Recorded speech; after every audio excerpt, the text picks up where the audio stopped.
오늘 시편 70편 말씀 보시면서 나를 도우소서 이런 제목으로 함께 은혜를 나누고자 합니다. 시편 70편은 다윗의 시편으로 되어 있죠. 시편의 다윗의 시가 상당히 많은 부분을 차지하고 있는데요. 특별히 그 다윗의 시 가운데, 시편 가운데 성경학자들이 또 특별히 초기 기독교 설교자들, 교부들이 다윗이 지은 시 가운데 예수님에 관한 시로 분류해 놓은 것들이 있어요. 그걸 이제 좀 이렇게 좀 신학적인 용어로 말하면 메시아 시편 이렇게 말하는 거죠. 그러니까 분명히 다윗의 고백이고 다윗이 지은 시지만 성령께서 다윗을 감동하셔서 예수 그리스도에 관해서 예언한 시로 이제 분류됐는데, 시편 70편이 그 메시아 시편 중에 하나입니다. 그래서 이런 시들을 우리가 처음에는 이제 1차적으로는 다윗의 고백으로 이해하는 거죠. 그러나 또 영적으로 깊이 보면 성령께서 이 다윗의 고백을 통해서 이 고백이 다윗의 고백이 아니라 2000년 전에 이 땅에 오셨던 예수님의 고백이 되게 하시는 거예요. 혹은 예수님에 관련된 예언이 되기도 하고요. 가장 잘 알려진 시편 중에 하나가 메시아 시편이 시편 22편이거든요. 예수님 십자가에서 운명하시기 직전에 말씀하신 고백이 있잖아요. 엘로이 엘로이 라마 사박다니, 뜻은 나의 하나님 어찌하여 나를 버리시나이까. 이것도 다윗의 시였거든요. 근데 우리가 당연하게 예수님께서 십자가에서 돌아가시면서 엘리 엘리 라마 사박다니 하셨기 때문에 그 시편 22편의 이 말씀은 하나님께서 다윗을 통해서 예수님이 하실 말씀을 미리 하게 하신 것으로 그렇게 이제 이해를 합니다. 그런 말씀 중에 하나가 시편, 또 오늘 보면 70편이에요. 오늘 70편에 보면 1절은 이렇게 시작됩니다. 하나님이여 나를 건지소서, 여호와여 속히 나를 도우소서. 우리 1절을 같이 읽겠습니다. 시작. 하나님이여 나를 건지소서, 여호와여 속히 나를 도우소서. 일단 1차적으로 다윗이 하나님께 기도하는 거죠. 하나님, 나를 건져주세요. 후절을 보면 나를 속히, 급하게 나를 도와주세요. 이렇게 다윗이 하나님께 기도하고 있습니다. 다윗이 오늘 시편의 그 설명에 보면 언제 이 시를 고백했는지, 지었는지 다른 시편에는 그 배경이 나오는데 이 70편에는 배경이 나와 있지 않아요. 그걸 추측을 좀 해보는데, 다윗이 양들을 돌보다가 악한 짐승들이 다윗이 치는 양을 공격해 올 때, 그래서 그 악한 짐승들과 싸워야만 할 때, 다윗은 조금 여성적인 소년이거든요. 그래서 골리앗과 싸울 때도 골리앗이 다윗을 보고 굉장히 비웃었어요. 왜냐하면 너무 왜소하고 너무 여성 같아서. 그래서 성경이 뭐라고 기록되냐면 얼굴이 붉고 아름다웠더라. 요즘 같으면 아이돌이죠. 요즘 같으면 좋은 말입니다. 그것이. 어떤 청년이 있는데 야, 붉고 이쁘다 그러면 저는 그 말을 싫어해요. 누가 저한테 그 말을 하면. 이쁘지도 않지만. 근데 요즘은 그렇게 말하면 좋아하는 남자 청년들이 있잖아요. 근데 사실은 그 시대에 다윗을 그렇게 칭한 것은 좀 부끄러운 거예요. 다윗이 볼품이 없었다는 거죠, 남자로서. 근데 이제 그런 그 악한 짐승들과 다윗이 싸울 때 사실은 다윗의 힘으로는 그 악한 짐승들을 이길 수가 없어요. 그때 다윗이 하나님께 부르짖는 거예요. 하나님, 나를 건져주세요. 이 악한 짐승들과 내가 싸워야 되는데 속히 저 악한 짐승들이 몰려오는데 우리 양을 탈취해 가는데 이걸 내가 막아야 되는데 내 힘으로 할 수 없으니까 하나님 속히 나를 도와주세요. 또 다윗은 일평생 전쟁을 하고 있잖아요. 사울 왕과 10년 전쟁을 하고요. 블레셋과 또 10년 전쟁을 하고요. 나중에 자기 아들 압살롬과 또 전쟁을 해요. 그 일평생 전쟁하다만. 그러니까 항상 다윗은 전쟁을 앞두고 또 전쟁 가운데 나를 건지소서. 혹히 나를 도우소서. 아마 다윗의 가운데 가장 힘들었던 시기는 악한 짐승들과 싸울 때도 아니고 골리앗과 싸울 때도 아니고 자기 아들 압살롬과 그 전쟁했을 때일 거예요. 이제 아들 압살롬이 자기 군대를 다 포섭하고 구테타를 일으키잖아요. 그래서 다윗은 그냥 어느 날 갑자기 왕궁에서 쫓겨나는 겁니다. 맨발로. 옷도 제대로 못 입고 쫓겨나는 거예요. 참 안타까운 일이 있었는데 무슨 일이 있었냐면 압살롬이 참 악한 아들이죠. 그게 그런 아들이 있을 수 있어요. 그 자기의 왕권을 강력하게 세우려고 다윗의 후궁 가운데 10명, 다윗의 아내들이죠. 10명을 대낮에 모든 사람들이 보는 앞에서 백주에 성폭행을 해요. 다 보게. 내가 권력을 잡았다 이거죠. 그 보고를 들으면서 다윗은 이제 걸어 나가는 거예요. 그때 그 다윗의 심정이 어땠을까요? 또 그렇게 쫓겨나갈 때 시므이라고 하는 사울 왕의 그 후손이 말이죠. 다윗을 조롱해요. 그 사울 왕을 제끼고 왕이 돼서 이제는 자기 아들에게 비참하게 쫓겨나간다. 저 다윗은 그 조롱을 합니다. 그 조롱 소리를 듣고 다윗은 죄를 뒤집어 쓰면서 회개를 해요. 그 모습을 많은 백성들이 쳐다보고 있는 거예요. 이제 권력은 넘어갔습니다. 압살롬에게.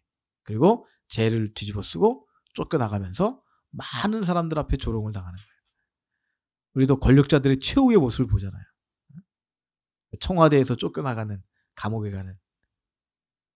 그런데 뭐 우리나라 대통령들은 죄가 있어서 간다 하지만 다윗은 정말 죄가 없는데 그런 수치와 무한을 당하는 거예요. 그때 다윗이 이렇게 고백하는 거죠. 2절 말씀 같이 읽겠습니다. 시작. 나의 영혼을 찾는 자들이 수치와 무한을 당하게 하시며 나의 상함을 기뻐하는 자들이 뒤로 물러가 수모를 당하게 하소서. 우리 믿는 사람들, 예수님을 믿고 하나님의 자녀가 된 사람들에게 가장 힘들 때가 어느 때인가요? 정말 내가 하나님의 사람이라면, 내가 정말 하나님의 아들과 하나님의 딸로 또 하나님의 종으로 살아가면서 가장 힘들 때가 언젠가요? 병들었을 때요? 네, 그럴 수 있습니다. 또 재정적으로 막 그냥 힘들어서 막 곤란을 당할 때요? 네, 그럴 수 있습니다. 언제가 제일 우리가 얼굴을 들지 못할 때인가요?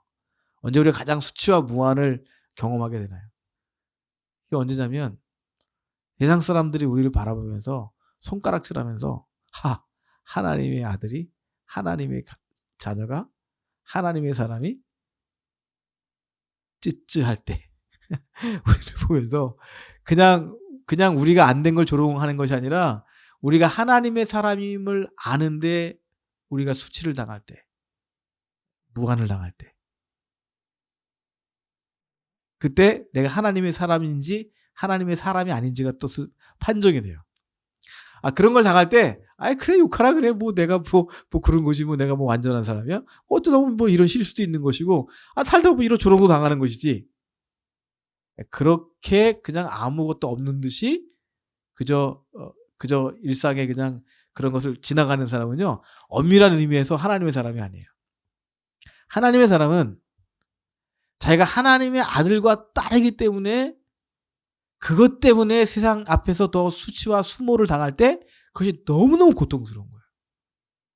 그냥 보통 명예가 상하는 것은 참을 수 있는데 하나님의 종으로서, 하나님의 아들로서, 하나님의 딸로서 조롱을 당하는 것은 견딜 수가 없는 거예요. 혹시 여러분에게 그런 마음이 있거나 그런 경험이 있으면 여러분 정말 하나님의 사람인 거예요. 제가 벌써 10년 훨씬 넘었죠? 저희 아버님 이제 병원에서 이제 암 진단 받았을 때 있잖아요. 근데 암 진단 정도가 아니라 돌아가신다는 거예요. 병원 의사가. 그때 이제 제가 하나님 앞에 기도하는데 다른 건 다 견딜 수가 있어요. 어떤 면에서. 뭐 왔다 가는 거잖아요. 근데 뭐가 가장 견딜 수가 없냐면 이게 견딜 수가 없는 거예요. 30년, 40년 동안 하나님께 충성한 주의 종인데 그 주의 종이 마지막에 은퇴를 6개월 앞두고 은퇴도 못하고 암으로 죽었다. 암으로 돌아가셨다. 얼마나 많은 사람들이 손가락질할 거예요. 얼마나 많은 사람이 씹어댈 거예요. 근데 그게 나의 명예나 나의 아버지, 우리 가족의 명예보다도 하나님의 명예가 실추되는 거예요. 그것이. 그게 견딜 수가 없는 거예요. 그래서 제가 막 보통 안 우는데 그때 그 판정을 듣고 아버님, 어머님을 인천에 이제 식사 대접하고 보내면서 제가 그렇게 많이 울지 않는데 그날은 울면서 하나님께 기도했어요. 이렇게 기도했거든요. 하나님, 다 좋아요. 다 좋은데 6개월만 살려주세요. 6개월만. 응? 은퇴 전에 돌아가시는 거는 하나님의 영광이 가려지는 거잖아요. 그 소리만 듣지 않게 해주세요. 응? 그래도 기독교 대학 감리회 교리와 장정에서 보장한 만 70세 은퇴 연령, 그때까지는 보장해 주셔야 되는 거 아니에요, 하나님. 사람들이 뭐라 그랬어요? 뭐라 그러겠어요? 30년, 40년 주 앞에 충성했는데 6개월 앞두고 위암으로 죽었다. 이건 아니잖아요, 하나님. 이건 아니잖아요. 근데 제가 좀 오래 구할 걸 그랬어요. 한 10년 이렇게. 아무튼 6개월 남겨놨는데 그 6개월은 지나가야 될 것 같아. 그 소리는 들으면 안 될 것 같아요. 근데 갑자기 기독교 대학감리의 그 교리와 장정이 생각나는지 모르겠어요. 못 견디겠더라고, 그거는. 그냥 뭐 이성민네 아버지가 일찍 죽었대. 그런 말도 들었어요. 우리 학교 어떤 교수님이 아버지 연세가 몇 세냐고 있더라고요. 그러니까 72세라 그랬거든요. 그 교수 하는 말이, 야, 빨리 가셨다, 야. 안 됐다, 너. 우리 어머니는 86세인데 아직도 건강해. 그건 할 말이 아니에요, 사실은. 경우에 없는 사람이 있어. 그래, 경우에 없는 사람이. 근데 그분은 뭐 영적이 이런 게 아니라 그냥 인간적으로 안 됐다는 거예요. 그거는 그냥 뭐 아무렇지도 않더라고요. 근데 눈에 선해요. 눈에 선해요. 사람들이 뭐라고 말할지. 뒤에서 뭐라고 말할지 너무 뻔한 거예요. 무슨 뭐 제가 그렇게 기도해서 하나님께서 뭐 기적을 베풀으셨다. 저는 뭐 그렇게 생각하지는 않습니다. 많은 사람들이 기도했고 또 하나님께서 응답하셔서 은퇴식 날 말이죠. 아버님이 은퇴를 하셨어요. 그래서 아버님 거기서 이렇게 말씀하셨어요. 저 진짜 생생하게 기억이 납니다. 제가 6개월 전에 송장이 되었어야 되는데 하나님의 은혜로 이렇게 아직도 강단에 서서 무사하게 은퇴를 하게 되었습니다. 하나님께 영광을 돌립니다. 그리고 저를 살려주셨기 때문에 앞으로 2년 동안 저는 은퇴하지만 이 교회에 나오지 않고 작은 교회를 섬기면서 기도하며 살겠습니다. 아버님이 그날 그 약속하신 거 있잖아요. 그대로 이루어졌어요. 그 2년을 아주 건강하게 살았어요. 아마 여기 계신 분들은 다 비슷한 느낌이실 거예요. 우리가 이 세상에서 가장 힘들 때가 어느 때냐면 하나님의 자녀로서 조롱당할 때. 혹시 이것이 하나님의 영광을 가리는 것이나 않을까? 그냥 나의 수치와 나의 창피와 내가 조롱당하는 거라면 그냥 지나갈 수 있어요. 세상이 그렇잖아요. 세상은 싸움이 있고 조롱이 있고 실패자가 있고 하잖아요. 실수가 있고 하잖아요.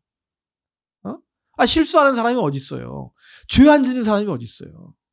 근데 하나님의 사람은 죄를 져도 이게 그냥 내가 죄를 져서 그 죄의 대가를 받으면 그만이 아니라 내가 지은 이 죄 때문에 이 죄가 드러나서 내가 창피를 당하는 것뿐만 아니라 하나님의 영광이 가리는 거. 그때 너무 고통스러워. 여러분, 혹시 저와 여러분 삶 가운데 그런 일이 있을 때 오늘 시편 70편 이 시편을 꼭 기억하시길 바랍니다. 나의 영혼을 찾는 자들이 수치와 무한을 당하게 하시며 나의 상함을 기뻐하는 자들이 뒤로 물러가 수모를 당하게 하소서. 성경을 깊이 해석하는 영적인 사람들은요, 이 시편 70편을 예수님이 십자가에서 하셨다는 거예요. 십자가에서. 엘리 엘리 라마 사박들만 하신 것이 아니라 십자가에서 이 기도를 드셨다는 거예요. 다윗 기도인데 유대인들은 이 시편을 많이 암송하거든요. 저절로 기도가 돼요. 그러니까 어느 날 유대인들은 어떤 상황이 있을 때 자기소개에서 시편이 암송되잖아요. 시편을 많이, 성경책이 없으니까 그 당시는 시편을 많이 암송하는 거예요. 경건한 사람들은. 정말 경건한 사람은 시편 전체를 암송하고 항상 일상 속에 찬양하는 거잖아요. 우리도 어느 때 나도 모르게 찬양이 나오면 그 찬양이 내 상황에 정확히 맞을 때가 있잖아요. 예수님도 이제 학자들이 추측하는 거죠. 성경에 나오는 거 아닙니까?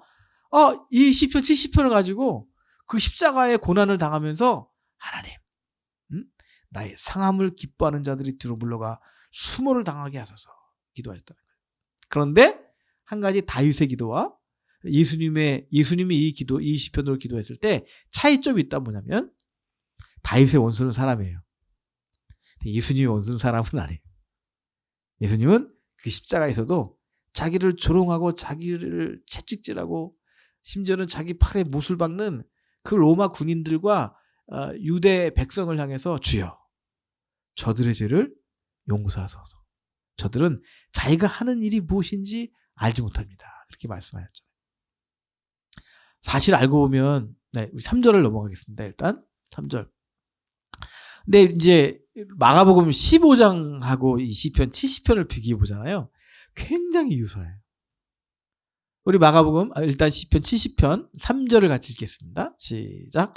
아하 하는 자들이 자기 수치로 말미암아 뒤로 물러가게 하소서. 이게 무슨 소리냐면 야, 쟤 망했어. 저 친구 망했어. 저 하나님의 아들이라고 떠버리더니 야, 저거 죽었어. 끝났어, 저 인생.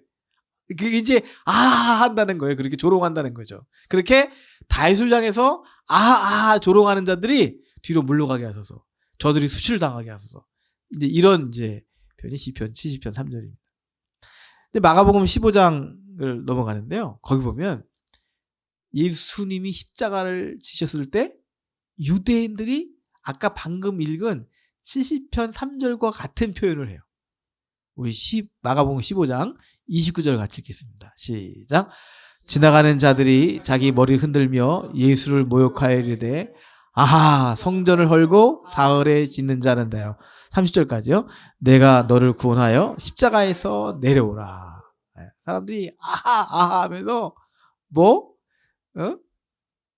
병자를 고치고 죽은 자를 살리고 귀신을 내쫓은 저 예수, 심지어는 성전을 허물어라. 내가 3일 만에 다시 건축하겠다.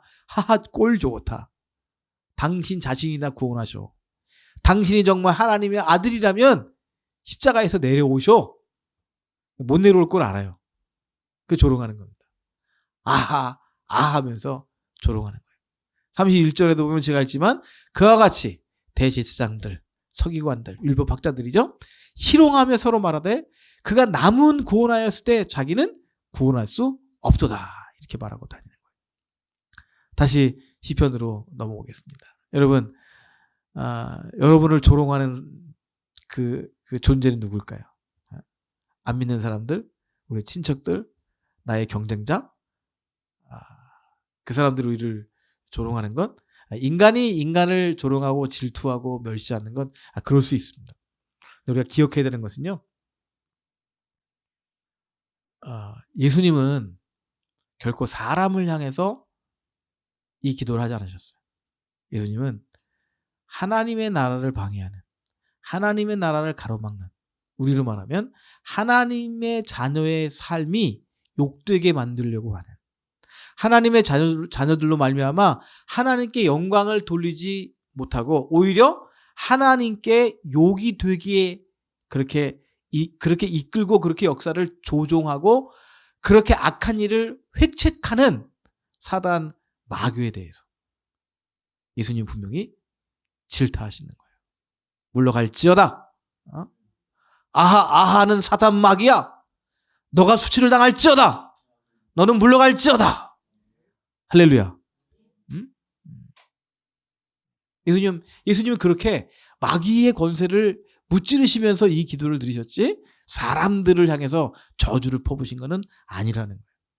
물론 다윗은 인간이기 때문에 그럴 수 있어요. 근데 예수님이 이 기도하실 때 저기 사람이 보이는 것이 아니라 그 사람 속에 있는 혹은 그 사람 뒤에 숨어서 여러 가지 작전과 방법을 통해서 하나님의 사람을 조롱하는, 멸시하는, 넘어지게 하는, 실수하게 하는, 심지어는 범죄하게 하는 악한 마귀 사탄아, 너는 물러갈지어다. 예수님 그렇게 기도하신 줄을 믿습니다. 저와 여러분도 마찬가지입니다. 우리가 인간이고 연약해서 실수할 때가 참 많이 있습니다. 우리는 때로는 무의식 중에 범죄에서 하나님의 영광을 가릴 때도 있고요. 자범죄. 스스로 우리가 우리의 의지로 죄를 범함으로 말미암아 하나님의 영광을 가릴 때가 있습니다. 혹은 의지도 아니고 무의지도 아니고 내 의지와 상관없이 상황 때문에 우리가 실수하고 실패할 때도 있습니다. 그때 혹시 여러분 주변에 그런 악한 영의 그 압력이 느껴질 때, 악한 영들이 우리의 삶을 몰아갈 때, 오늘 시편 70편 3절의 말씀처럼 사단을 향해서 정말 축사할 수 있는, 축기할 수 있는 그런 저와 여러분의 믿음, 용기가 있기를 주의 이름으로 축복합니다. 4절 말씀 같이 있습니다. 마지막 절 같이 있습니다. 시작. 주를 찾는 모든 자들이 주로 말미암아 기뻐하고 즐거워하게 하시며 주의 구원을 사랑하는 자들이 항상 말하기를 하나님은 위대하시다 하게 하소서. 아멘. 이 시편의 또 이제 특징 중에 하나는요. 시편에 나오는 다윗이 주라고 고백했을 때 시편의 다윗이 고백했을 주는 주로 하나님이에요. 근데 오늘 이제 초대교회 교인들에게는 시편의 주 하면은 하나님이기도 하지만 또 예수님이기도 해요. 그래서 오늘 시편 4절 말씀 많은 사람들이 예수님을 주님으로 이해하면서 찬양을 합니다. 주를 찾는 모든 자들이 십자가에서 우리를 위해서 죽으시고 부활하시고 승리하신 그 예수님. 그 예수님을 믿고 그 예수님의 이름으로 승리하기를 원하는, 그렇게 부활하신 주님 안에 살면서 그 주님과 동행하는, 그 주님의 은총과 주님의 능력과 주님의 권세를 찾는 모든 자들이 부활하신 주님으로 말미암아 기뻐하고 즐거워하게 하소서. 오늘 말씀 저와 여러분에게 힘이 되고 능력이 되는 하나님의 언약의 말씀인 줄로 믿습니다. 그렇습니다. 뭐 우리가 다윗의 일생을 봐도요, 기쁜 날이 별로 없었습니다. 옛날 전쟁이었고요. 어려서는 형들과 전쟁, 아버지와 전쟁, 좀 이제 왕으로 선택된 기름 부한 이후에는 사울 왕과 전쟁, 또 장인이 되죠. 그 장인과의 전쟁, 또 블레셋과의 전쟁, 또 아들과의 전쟁, 모든 왕들과의 전쟁, 일평생 고난 가운데 살았어요. 그게 고백이에요. 그러나 주를 찾는 자들이, 모든 자들이 주로 말미암아 기뻐하고 즐거워하게 하소서. 우리에게 승리를 주시는 하나님 안에서 모든 자들이 기뻐하고 즐거워하게 하소서. 오늘 저와 여러분에게는 우리를 위해서 죽으시고 부활하신 하나님, 부활하신 예수 그리스도, 그 그리스도와 함께 기뻐하고 즐거워하게 하소서. 왠지 아세요? 그 예수님이 이기셨기 때문에, 그리고 우리도 그 예수님과 함께 궁극적으로 승리할 것이기 때문에. 오늘 우리 장로님도 계시고 우리 젊은 청년도 있는데요. 우리 나이가 얼마이든지 간에 저와 여러분의 앞날에 여호와 니시, 하나님의 승리, 그리스도의 승리, 우리가 그리스도 안에서 승리하는, 그래서 기뻐하고 즐거워하는, 주의 구원을 사랑하는 자들이 항상 말하기를 하나님은 위대하시다 하게 하소서. 승리하는 여러분 되시기를 주의 이름으로 축원합니다.